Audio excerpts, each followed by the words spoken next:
তো শেষমেশ আমরা টানা 3 ঘন্টা ট্রেকিং করার পরে এই সুন্দর জায়গা চলে আসছি। আর এই যে এখানে কিন্তু বাংলাদেশের ফ্ল্যাট অবস্থিত। এই বাংলাদেশের ফ্ল্যাট কিন্তু কোথাও না, এটা হচ্ছে আপনার সর্বোচ্চ চূড়া, এটা হচ্ছে চিম্পুক রেঞ্জের সর্বোচ্চ চূড়া কিরস্তঙে আমি যেখানে দাঁড়িয়ে আছি। সাথে আমি যে ভিউগুলো দেখতেছি আপনাদের দেখানোর চেষ্টা করতেছি, সাথে থাকবেন আর ভিউগুলো উপভোগ করবেন। আর এই ভিউগুলো যদি দেখেন তাহলে মন ভরে যাবে আপনার, আর ভালো লাগবে। আমি সম্পূর্ণ ভিডিওটা ঘুরে দেখাই আপনাদেরকে। আর এই যে পাহাড়ের উপরে যে সাদা যে দাগ দেওয়া আছে, আমি জুম করে একটু দেখাই দিচ্ছি একদম দূরের, কিন্তু ওই যে পাহাড়ের উপরে যে সাদা দাগটা দেওয়া আছে এটা হচ্ছে বাগলাই রোড। যে রোড গিয়ে পড়ছে সরাসরি আপনার বড় মদকের নিচে। এই রোড হচ্ছে শুরু হচ্ছে আপনার থানচি দিকে। আপনার থানচিতে আমি একটু ঘুরে দেখাই। থানচি হচ্ছে আপনার এই যে দূরে, অনেক দূরে কিন্তু থানচি, থানচি।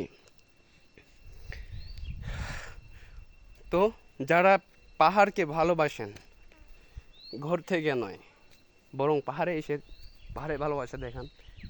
কষ্ট নাই এমনটা না ভাই, কষ্ট আছে, কিন্তু আপনি যে চূড়ায় চলে আসছেন, এই ভিউগুলো দেখতেছেন, আপনি তো এখন ফেসবুকে বা ভিডিওতে দেখতেছেন হয়তো, কিন্তু সরাসরি যদি আপনি নিজে এই জায়গায় এসে আমার মতো করে উপভোগ করেন তাহলে সত্যি বলতেছি অসাধারণ।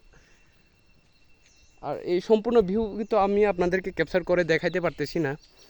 অবশ্যই অবশ্যই যদি সময় থাকে, সুযোগ থাকে পাহাড়ে ঘোরার, অবশ্যই ঘুরবেন, দেখবেন এসে। অনেক সুন্দর জায়গা, অনেক অনেক, এই যে অনেক। অবশ্যই আমি একা চলে আসছি, আমার সাথে আরও মানুষ আছে, আমার ভাইয়েরা আসতেছে, আমার টিমমেট আছে আরও।